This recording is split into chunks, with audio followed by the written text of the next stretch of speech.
Let's have lunch.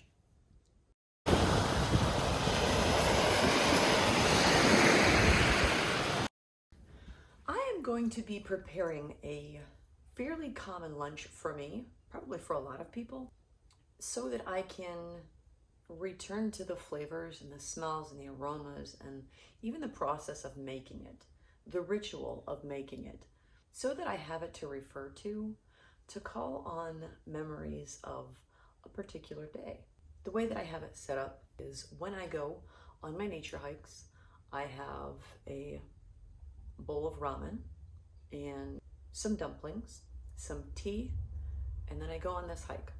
And then in the future, I'll regularly have that ramen, the smells, the process, kind of going through it again, just to bring to mind the intention that I put into these walks.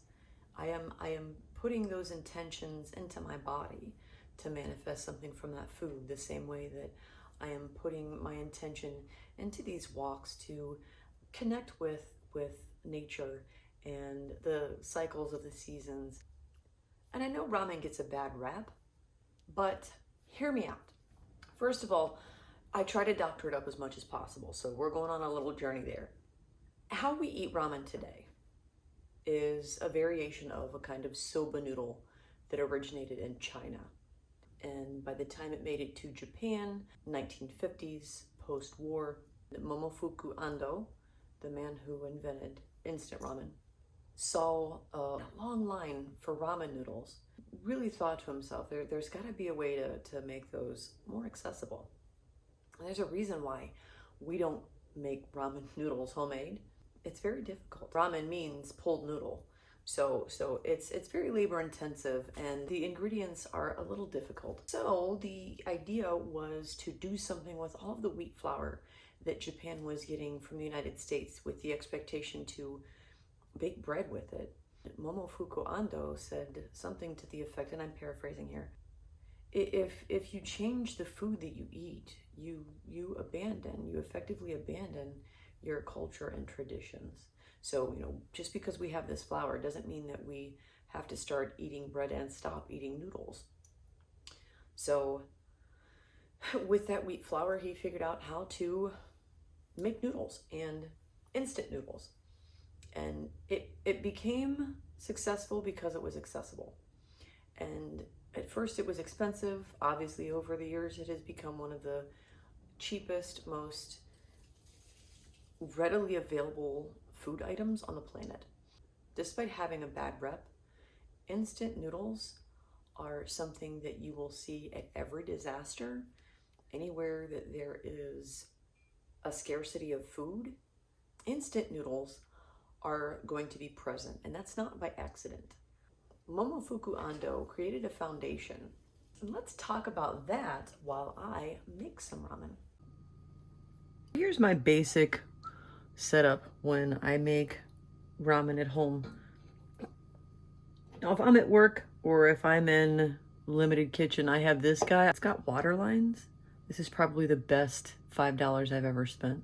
But this is microwavable. It's pretty good if you have littles too, and you want to kind of get them used to the idea of being able to cook. This is very simple, highly recommended, well worth the investment. Yes, despite being plastic, I'm not going there. So I like to doctor it up a little bit. I'm not going to go overboard. This is super basic. I want to keep this accessible. This is my favorite kind of ramen here. These are shin ramen noodles, and they're really spicy. I like it hot, and this is it. If I am just making it with the this bowl right here, I will in all likelihood omit the veggies and just use the onion powder and garlic powder. Now today, because I have the onion, I don't need the onion powder. I'm just gonna put that back or use garlic powder. I don't use fresh garlic in this because it doesn't boil long enough for that to cook down, and it's a little too overpowering. So got my, and it says 550 milliliters, 500 milliliters of water. Now's the time to add any magical waters that you have to really get jiggy with this recipe. To me, that sound signifies the beginning. The flame has been lit and we're doing something a little more than cooking right now. While we're waiting for the water to boil. Something ramen noodles also represent to me is our struggle to hold on to tradition while we progress with the rest of the world and try to keep up with things. It's absolutely a product of capitalism, but holding on to your culture and considering both others and the future was not lost on the man that invented them. This is what you get in these packets, is a little packet of veggies and a little packet of seasoning. This is the fire.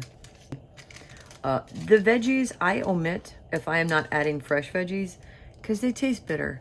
I am actually a taster, so maybe you won't taste that, you won't have that experience, but I generally will not put these in here if they're the only vegetables I'm putting in. And yes, these are good.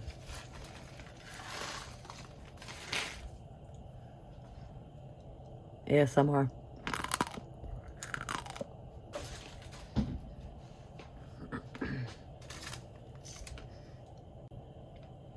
Now that I'm starting to see this bubble.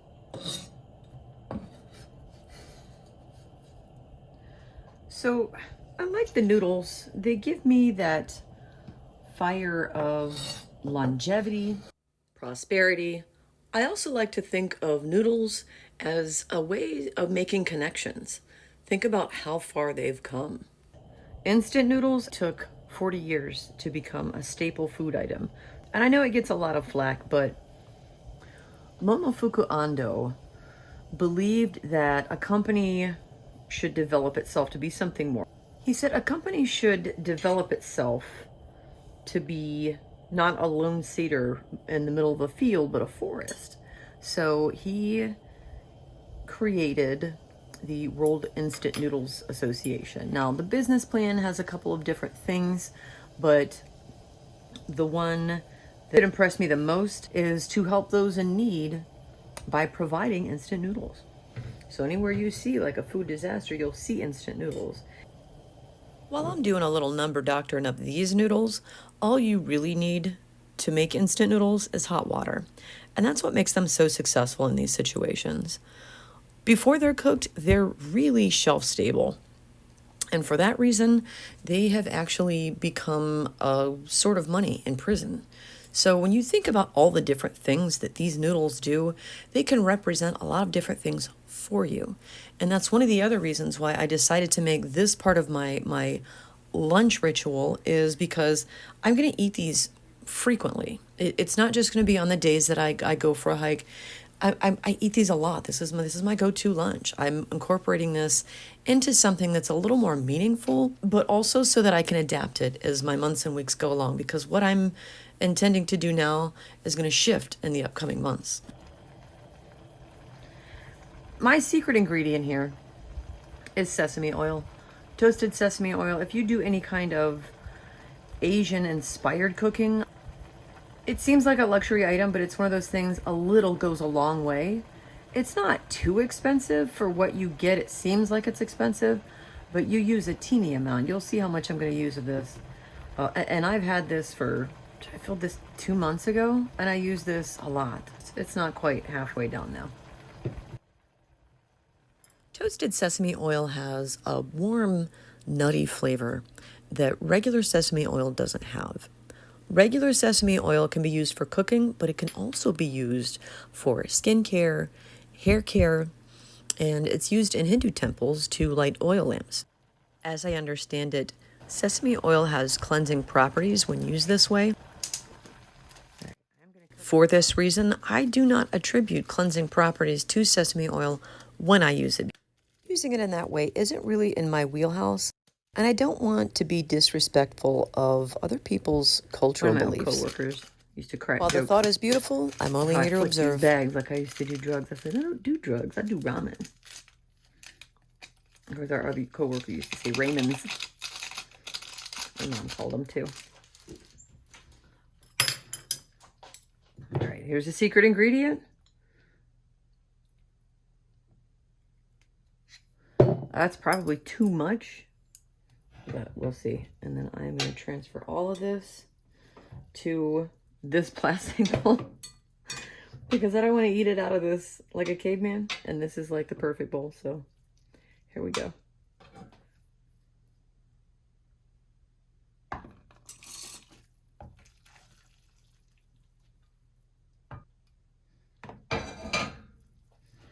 There you go. That's my basic. That smells so good. Oh, I wish we had smell-o-vision. I know that the ramen is not everybody's bag, but this is so good. And it's so simple. I mean, I just diced up some carrots. I'm not gonna lie, I did not dice these carrots up. These are matchstick carrots that I got at the grocery store, but I did slice up the onions. Everything else, just melange. But these aromas, even the process of cutting the vegetables, this sticks with me. This reminds me of